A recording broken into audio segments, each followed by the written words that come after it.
Welcome to the free audiobook version of The Everyday Pain Guide, your go-to guide when pain first strikes. Hi, I'm Dr. Ya-Ling Liu, and the podcast is taking a little detour to make my new book available in an audio-friendly version for everyone out there. Each episode will feature a bite-sized snippet from the book, and together we'll work our way through as much of it as is possible in this format. What's exciting about this is that I'm reading parts of the book to you before it's even available on the shelves. Plus, unlike with a traditional audiobook, you can engage with the content and chat with me about what you hear. You get to ask questions and tell me what you think as each episode rolls out. So sit back and relax as I bring you today's installment of the second book in the Everyday Pain Guide series, Fix the Fire Damage.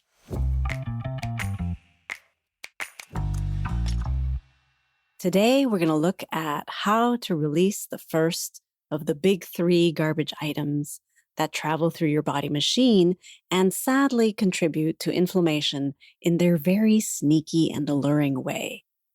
This first one is a doozy for many of us, but if you can find any degree of success with releasing sugar from your garbage intake, even just temporarily, you will be miles ahead with your recovery from persistent pain. A quick reminder that the information, techniques, and suggestions discussed here are not intended as a substitute for your own medical care. Always consult a healthcare provider before implementing any advice referenced here.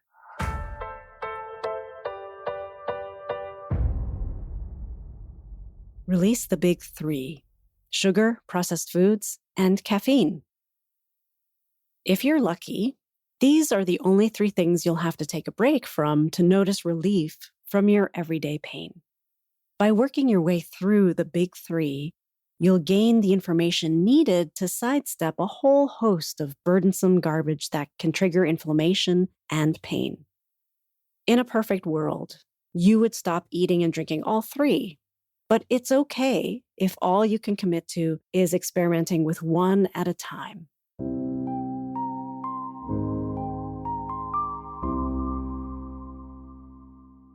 Number 1, sugar.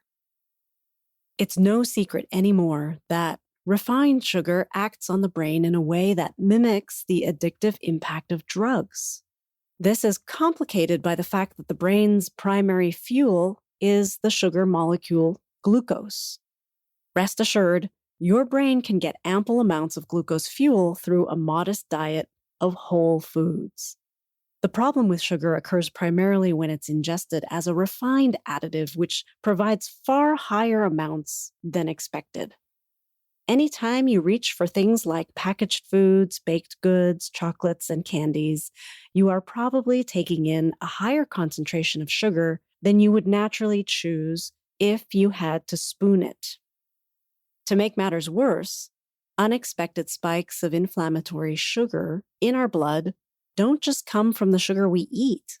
Our blood glucose can significantly increase in response to things that aren't even especially sweet. For example, alcohol, simple carbohydrates, and dairy. Alcohol increases insulin levels, which is why you feel snacky after drinking. But when you eat with alcohol in your system, it causes your body to release more than usual glucose into the bloodstream. Simple carbohydrate foods, including breads, pasta, white rice, and fruit, get quickly converted to glucose sugar molecules during digestion. This is in contrast with complex carbohydrate foods made from whole grains, which contain more protein and fiber to slow down the conversion to sugar. Lastly, dairy products like cow's milk and cheese are also far from sweet, but they too provide us with dairy's unique form of sugar called lactose. Since it's a well-established fact that elevated amounts of sugar will contribute to inflammation, this is the first of the big three that you should seriously consider eliminating or at least decreasing for a better chance of becoming pain-free.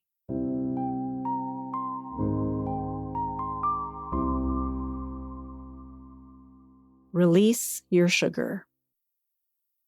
Add gymnema. There's a plant by the name of Gymnema sylvestre, and one of its active components is gymnemic acid, which suppresses sweetness and makes sugar less appealing. Have it as a tea or a supplement, and when consumed before a meal, it can block sugar receptors on your taste buds. Although there are no known side effects, always consult with your primary care provider first.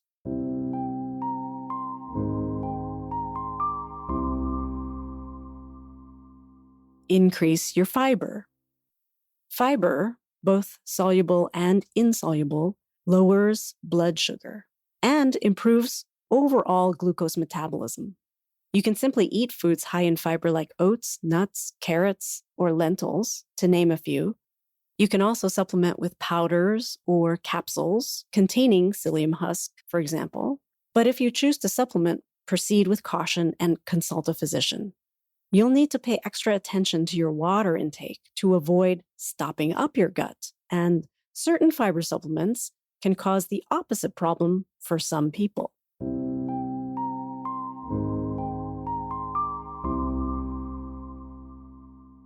Choose low glycemic index foods. If you are a sugar addict, you're far from alone, but it's highly likely that even the healthy whole foods you gravitate toward are the ones that provide the highest blood sugar boost. The glycemic index is a value between 1 and 100 used to measure the impact different foods have on blood sugar. High glycemic index foods are more apt to spike your blood sugar, and low glycemic index foods will affect your blood glucose less so. Watermelon and banana have a higher glycemic index than grapefruit, for example. White rice and mashed potatoes have a higher glycemic index than barley grains. You can find more information in the back of the book under the section labeled Resources.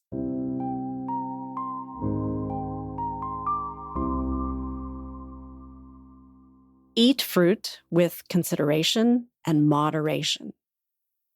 Be careful with the idea that fruit is a healthy sweet. It's a better option than refined sugar, but it still needs moderation. The best kind of fruit to use while you're taking a break from sugar is fruit that has a high fiber to flesh ratio and low glycemic index. A good example would be blueberries. Lots of skin, not as much flesh. Try to stick with fresh or frozen fruit. Even though dried fruit isn't necessarily sweeter in flavor, unless you're making your own, there is often added sweetener in dried fruit products. It's also easier to ingest a greater volume of dried than fresh fruit, and therefore more fruit sugar. The same concept holds true for fruit juice.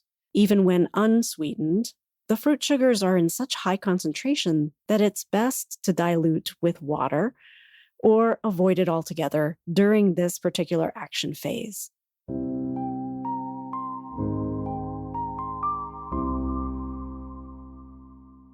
Avoid sugar substitutes like artificial sweeteners.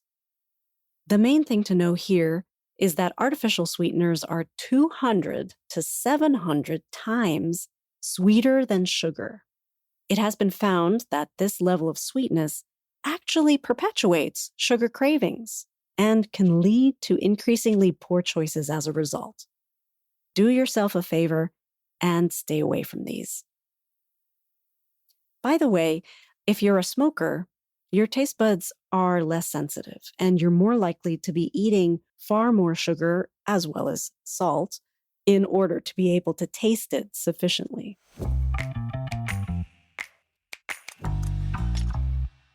That completes another section of the Body Chemistry Action Plan from Volume 2 of the Everyday Pain Guide series, Fix the Fire Damage. I hope you come find me over at my Substack publication, Better Pain Coping, where you can come chat with me about this episode and share your thoughts or just find some extra content, including the research references that informed my writing for this chapter. Just check the links in the show notes to see how to join the conversation over there on Substack. In the next episode, we're tackling processed food.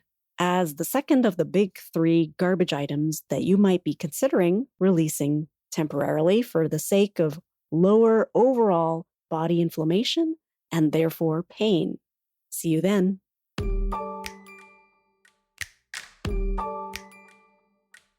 This episode was an excerpt from The Everyday Pain Guide, your go-to guide when pain first strikes. Written and narrated by me, Dr. Ya-Ling Liu, with audio editing and production provided by Organized Sound Productions. Do you have questions or comments about today's episode? You can shoot me an email anytime at hello@stopeverydaypain.com. That's HELLO@stopeverydaypain.com. If you have friends or family members who you know are struggling with persistent, recurring aches and pains, tell them to check out the podcast while they're waiting for the book. To help me get this information to as many people who need it as possible, please consider leaving an honest review, but I'd also be super grateful for a simple like, follow, or share. Thank you for helping me put a stop to everyday pain.